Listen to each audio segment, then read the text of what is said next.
and this is a special meeting of the Audit Committee of the Town of Buchanan. And the purpose is to appoint a subcommittee to supervise the work of outsourced internal auditors. Just by way of background, we have not had internal audit work since before the pandemic and before any of the current members of the committee joined.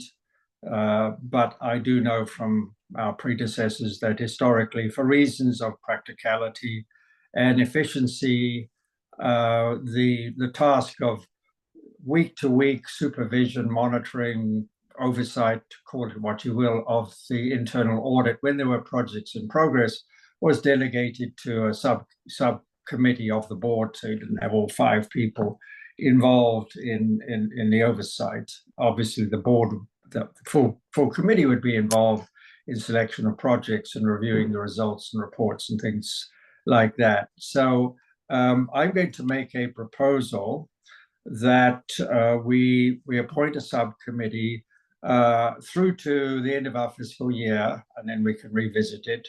That would be from today until June 30th, 2025, a subcommittee of 3 members of this committee. And I say that because the master service agreement has with CLA, Clifton Larson Allen, has been signed by the first selectman, so we can now go to do business with them. Deanna has signed that, they have signed it. It's ready to go, and I reported that to town council last week. So yeah, we need this subcommittee in place so we can get to work. So my proposal is that that we appoint a committee of the 3 members of the audit committee who are not the officers. The officers are myself and Mary, as you all know. So I'm proposing, and if it's okay, I'll do this as one proposal for one resolution and one vote. If we can do it that way, can we, Tucker? That Bill Bradley, Janet Lanaway, and Tony Ceci form the committee. Can I do it as one, Tucker? Yes, you can. Yes, okay. You can. So do I have a second for that motion? I'll second. So Mary seconds. So all in favor, raise your hand or push the button. Aye. Okay, so that's 4 votes out of 4 to form the subcommittee to take with immediate effect. Okay, so that was the primary purpose of this meeting. We have item 2, any new business. So under that heading, I would just ask. Hey, Rob, before just on the subcommittee, before we go to any new business, could whoever has the final executed copy of the CLA agreement, could that be circulated to the audit committee? Definitely, yes, we can do that. Yeah, that would help. Yes, we can get that out. And then where are we on the Cone Resnick? So no, that was item 2. Oh, item 1 was to point to the committee. I'm sorry. I was coming. That was the other item I was coming to. Sorry, Rob. I believe I have the signed agreement myself from Pam Flynn. Tucker, would you be kind enough to send it to all 5 of us?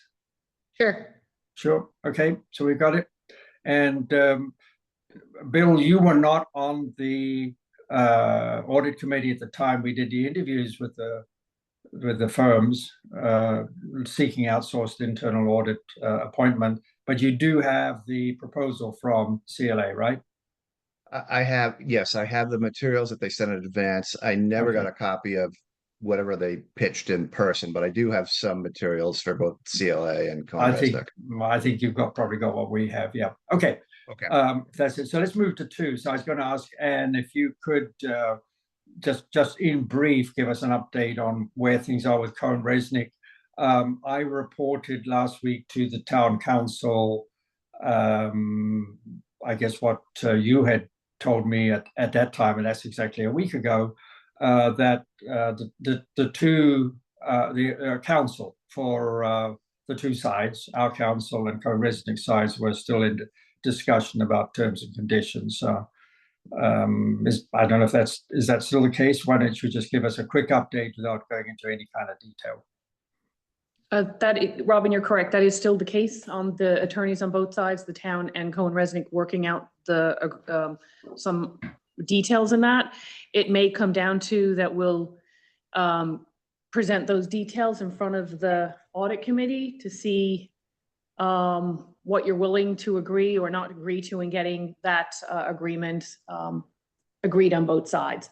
So we'll reach out with our attorneys again and then see where we end, and then we may end up sending it to the audit committee to take a look at to see if you want to move it forward as is. Okay.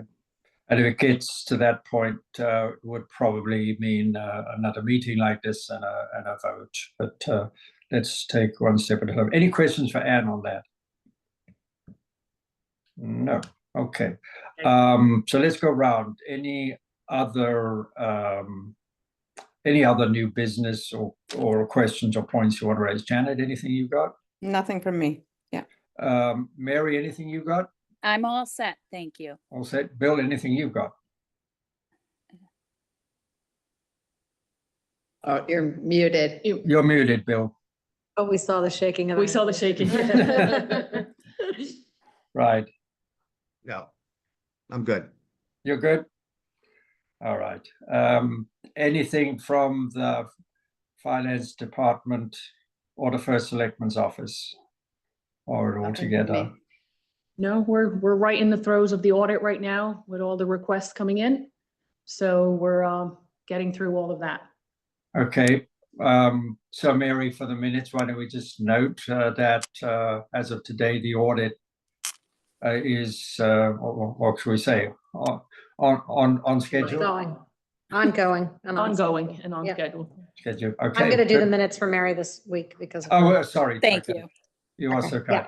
All right. Well, thank you everyone for your attendance. Can I have a motion to adjourn the meeting then? Also Rob, move. sorry, there is, I think, under sort of any other items that I Sure. think. Before we the- withdraw the motion to adjourn. Sorry, Yeah, Phil, I'm go sorry. ahead. Sorry.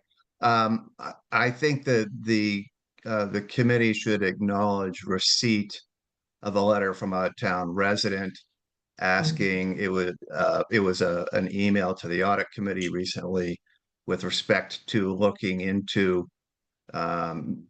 how municipal accounting and related party transactions may or may not, or should not be reflected in the town's financial statements. Yep. So I think we should at least acknowledge receipt of that. And I know that people are looking into it to try to come up with, the information on,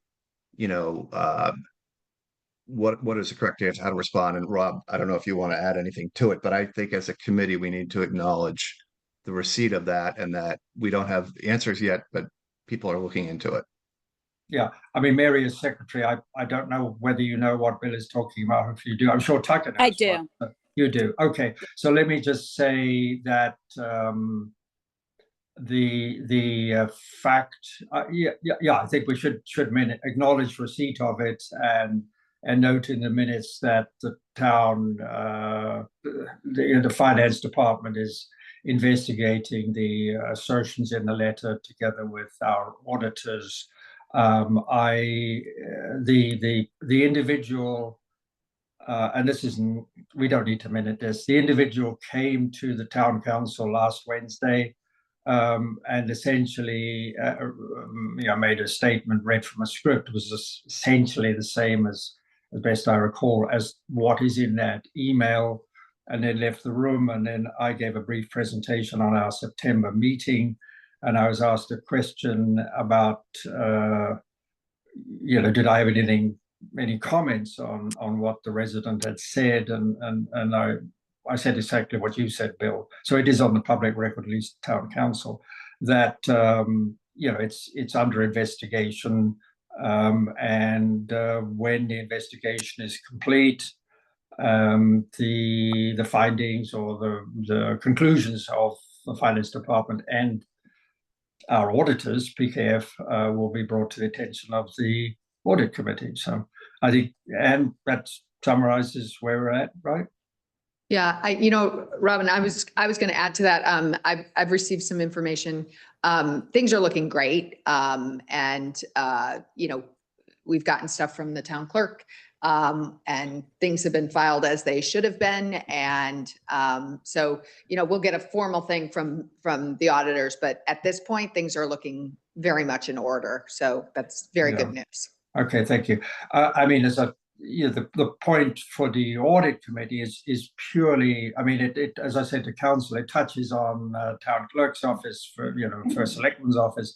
The thing that touches on the audit committee's responsibility is the assertion that there is a disclosure on related parties that should have been in last year's financial statements that is missing, and nothing more than that. I mean, I have a view on it, but the view that really matters is the view of PKF, and we await that, and we'll get it. But good news, Diana, on these other things. Yep.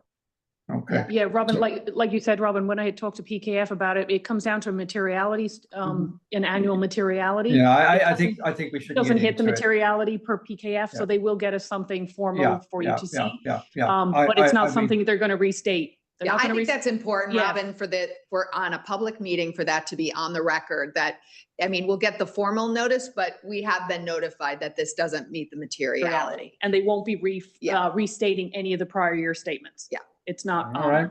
Well, not necessary. Tuck, I mean, I'll leave it to you what you put in the minutes. I sat through a 30-minute discussion at town council last week.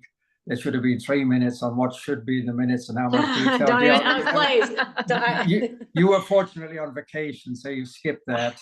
And, I was just waiting. So I leave it to you to decide. I'll draft these up and send them off to all of you, and you all can send them to Mary for review. And obviously this meeting is being recorded. It gets uploaded, so everything that's just been said is on the public record. And Bill, thanks for bringing it up. The main point is to acknowledge in the committee, as we did at town council, that we got it. We got the letter, and we're dealing with it, and we will report back. Yep. I have privately informed the resident who wrote that that's what we're doing, and he acknowledged it. Okay. May I now then, thank you for that, make a motion to adjourn. Any second? I'll move him. All right. All right. Thank you very much, everyone. Thanks. Thank you. Thanks. Thank Have a you. good day. Yeah.